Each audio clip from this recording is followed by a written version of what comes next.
this is my video presentation on Lab 1, Constant Velocity.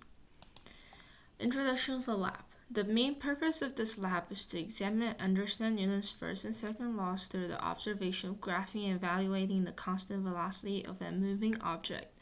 A little bit about Newton's first and second law. The first law states that an object at motion when at rest will stay in motion when at rest unless acted upon by external force. And the two equations that associate with Newton's second law is F net equals mass times acceleration, and F net equals delta P divided by delta T. And the three equations that played an important role throughout the lab is the position update formula, which is final position equals initial position plus V average times delta T.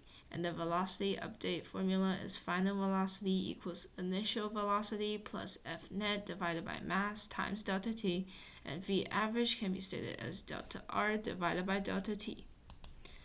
And experimental setup of the lab.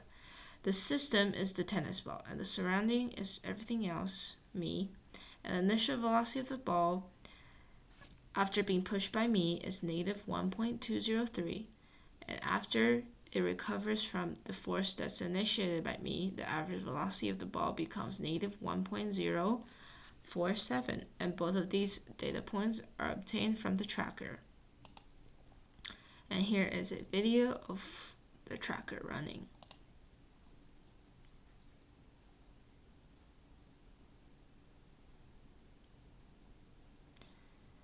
You can see I tracked the ball using the point mass on the tracker, and I obtained all the data points that was needed for later in the lab.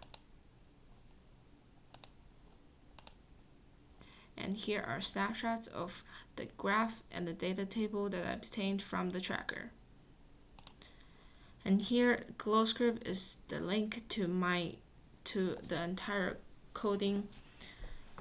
And here are snapshots of the lines that I edited to obtain the graphs on the right hand side. And you can see the two updated position formula and updated velocity formula, and I exchanged the ball velocity from the velocity that I obtained from the tracker. And these two graphs make sense because it's constant velocity, therefore it will not change over time.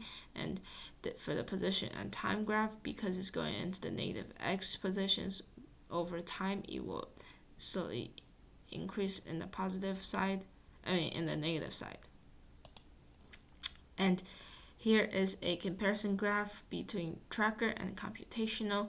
There are a lot more data points for computational because it is ran by code, so there could be unlimited amounts of data.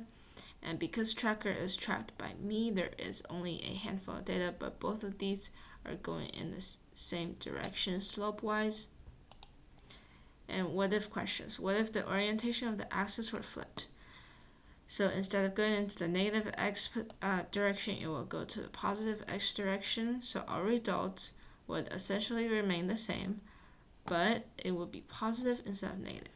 And what does it mean? Question. Is it possible for you to say how many pushes and pulls are added together to give zero net force in the case that you observed? In this case, I don't think it's possible because in reality, other forces are not being put into play during this specific experiment. For instance, friction and gravitational are not being put into play. And possible errors throughout the lab, there could be a mistype of the data points when making the graphs. And thank you.